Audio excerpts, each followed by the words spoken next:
নমস্কার বন্ধুরা, আশা করি আপনারা সবাই ভালো আছেন। দেখুন এখানে আপনাদের দাদা ডায়মন্ড থেকে কি নিয়ে এসেছে দেখুন, পমফ্রেট মাছ আর ইলিশ মাছ। ইলিশ মাছটা কতটা চওড়া দেখুন, আর উপর মতো চকচক করছে। এই মাছগুলো আমি কেটে ধুয়ে বেছে রেডি করে নেব, নিয়ে এবার কি রেসিপি করব সেটা আপনাদের সাথে শেয়ার করব।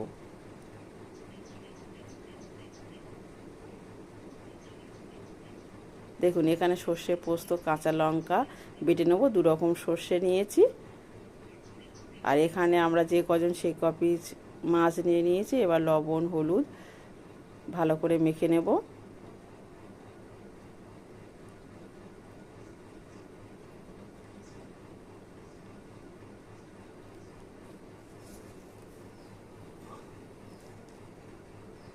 দেখুন এখানে সামান্য একটু বাটা মশলা 1 চামচের মতো দিয়ে ওটাও মেখে নিয়েছি। যেটা সর্ষে, পোস্ত, কাঁচা লঙ্কা বেটেছিলাম, এটা আধ ঘন্টা আমি রেস্টে রেখে দেবো। এদিকে আমি একটা টিফিন বক্স রেডি করে নিচ্ছি।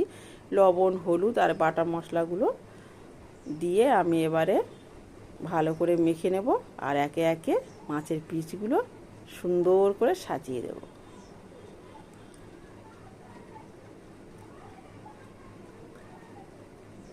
ইলিশ মাছের আর অন্যান্য রেসিপির মধ্যে ইলিশ ভাপাটা খেতে খুব ভালো লাগে। তাই এবারে আপনারা যেমনই ঝাল খাবেন সেরকম অনুযায়ী ঝালটা দিয়ে দেবেন।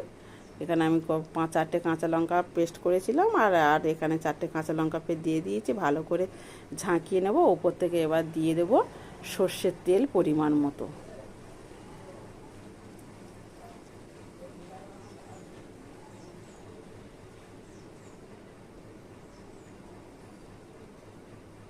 ওদিকে আমি উনুনতে কড়াই বসিয়ে জল দিয়ে একটা স্ট্যান্ড বসিয়ে রেখেছি। এদিকেও আমার টিফিন বক্সটা রেডি হয়ে গেছে। দেখুন যতটা একটু ঝাঁকিয়ে দেবেন, মাছের পিসগুলো দেখুন কত সুন্দর মানে মশলায় ভরপুর হয়ে গেছে এবং কালারটাও কত সুন্দর এসছে। এবার আমি ঢাকা দিয়ে নিয়ে উনুনে চলে যাব। এবার এতে বসিয়ে দেবো উনুনে, কড়াইতে দিয়ে আধ ঘন্টা ভাপে রাখবো। তারপর গরম গরম ভাতের সঙ্গে পরিবেশন করব। ইলিশ ভাপা খেতে আমার হেব্বি লাগে।